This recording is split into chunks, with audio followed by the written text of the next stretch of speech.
అందరికీ మరణాత. ప్రభు అయిన యేసుక్రీస్తు నామములో మీ అందరికీ మా శుభములను తెలియచేయుచున్నాము. జీవాహారము అనే ఈ అనుదిన కార్యక్రమానికి ప్రేమతో మిమ్మల్ని ఆహ్వానించుచున్నాము. ఈరోజు వాక్యాన్ని బైబిల్ గ్రంథం నుంచి మనం ధ్యానించుకుందాం. అపోస్తులుడైన పౌలు ఫిలిప్పీలకు రాసిన పత్రిక 2వ అధ్యాయము 8వ వచనం. మరియు ఆయన ఆకారమందు మనుష్యుడిగా కనబడి మరణము పొందినంతగా అనగా సిలువ మరణము పొందినంతగా విధేయత చూపిన వాడై తన్ను తాను తగ్గించుకొనెను. దేవుడు ఈ లోకమును శూన్యము నుంచి సృష్టించి ఉన్నాడు. కలిగినదంతయు కూడా ఆయన వలనే కలిగి ఉందని ఆది కాండము 1వ అధ్యాయంలో మనము చూస్తాం. మట్టితో మనిషిని చేసి ఆ మనిషి నాసిక రంధ్రములోనికి ఆయన జీవవాయువును ఊదగా మనిషి జీవాత్మగా మారెను. ఆదాముని ఆయన సృష్టించి సాటి ఆయన సహాయము ఆయనకి తోడుండాలని అవ్వను కూడా ఆయన సృష్టించడం మనము చూస్తాం. ఆ ఇరువురిని కూడా ఏదెను తోటలో ఆయన ఉంచి వారిని ఆశీర్వదించి ఉన్నాడు. మీరు ఫలించి అభివృద్ధి పొంది విస్తరించి భూమిని నిండించి దానిని లోపరుచుకొనుడని. అక్కడ ఒక పండుని మాత్రము తినకూడదని ఆయన చెప్పడం మనము చూస్తాం. ఏదైతే దేవుడు చేయకూడదని చెప్పారో అదే వారు చేయడం మనము చూస్తాం. పాపము వలన వచ్చు జీతము మరణమని దేవుని వాక్య గ్రంథంలో మనము చూస్తాం. అక్కడ వారు పాపము చేసి ఉన్నారు. దేవునికి వారికి కలిగిన సహవాసాన్ని వారు కోల్పోయి ఉన్నారు.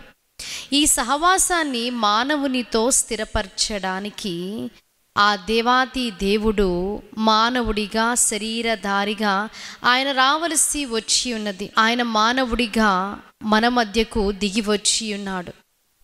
బైబిల్ గ్రంథంలో మనము చూచినప్పుడు ఇక్కడ వాక్యము సెలవిస్తుంది, తన్ను తాను తగ్గించుకొని ఉన్నాడు. తన్ను తాను తగ్గించుకొని ఆ పరలోక రాజ్యాన్ని విడిచి నిత్యము పరిశుద్ధుడు పరిశుద్ధుడు పరిశుద్ధుడని కోట్ల కొలది దూతలతో అనునిత్యము స్తుతింపబడుచున్న దేవుడు సమస్తాన్ని ఆ పరలోక వైభవాన్ని కూడా విడిచి ఈ భూలోకానికి ఈ పాపులున్న లోకానికి ఆయన రావలసి వచ్చి ఉన్నది. ఆయన ఇక్కడికి వచ్చి మన నిమిత్తమై ఆయన కలువరి సిలువలో మరణించి ఉన్నారు. పాత నిబంధన గ్రంథంలో మనము చూచినప్పుడు అక్కడ పశువులని వారు బలి అర్పణగా తీసుకొని వచ్చి ఆ రక్తము వలననే మా పాపములకు విమోచన కలుగుతుందని వారు అక్కడ అలాగున చేస్తూ వచ్చి ఉన్నారు. మానవుల పాపములు కడగబడడానికి పరిశుద్ధిని రక్తము చిందింపబడవలసి ఉందని వాక్యం సెలవిస్తుంది. అందుకే మన దేవుడు పరిశుద్ధుడిగా ఆయన దిగి వచ్చి ఉన్నాడు.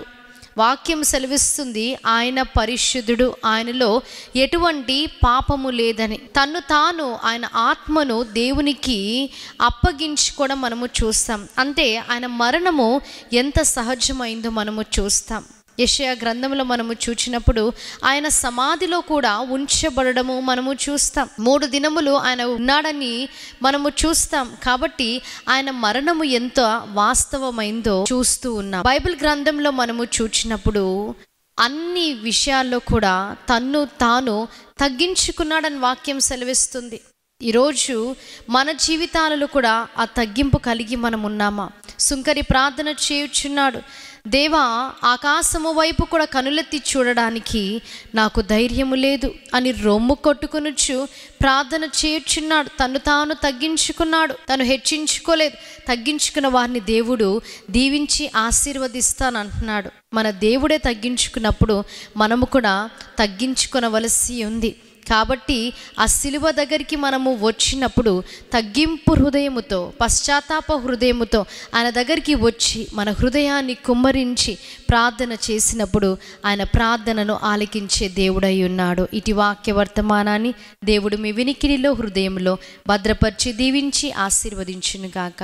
ఆమేన్. మహాగణుడా, మహోన్నతుడా, పరిశుద్ధుడా దేవా, మా నిమిత్తమై సమస్తము విడించి తగ్గించుకొని మా రక్షణ నిమిత్తమై దేవా మీరు దిగి వచ్చినందుకు మీకు స్తుతులు తండ్రి. కోల్పోయిన సహవాసాన్ని మానవులతో స్థిరపరచడానికి, నిత్య నరకాగ్నికి కాకుండా దేవా నిత్య జీవానికి వారసులుగా మార్చడానికి మీరు మా నిమిత్తమై దేవా మానవుడిగా వచ్చినందుకు మీకు స్తుతులు స్తోత్రాలు తండ్రి. మీరు ఎట్టి తగ్గింపును కలిగి ఉన్నారో అట్టి తగ్గింపును మా అందరికీ మీరు దయచేయండి.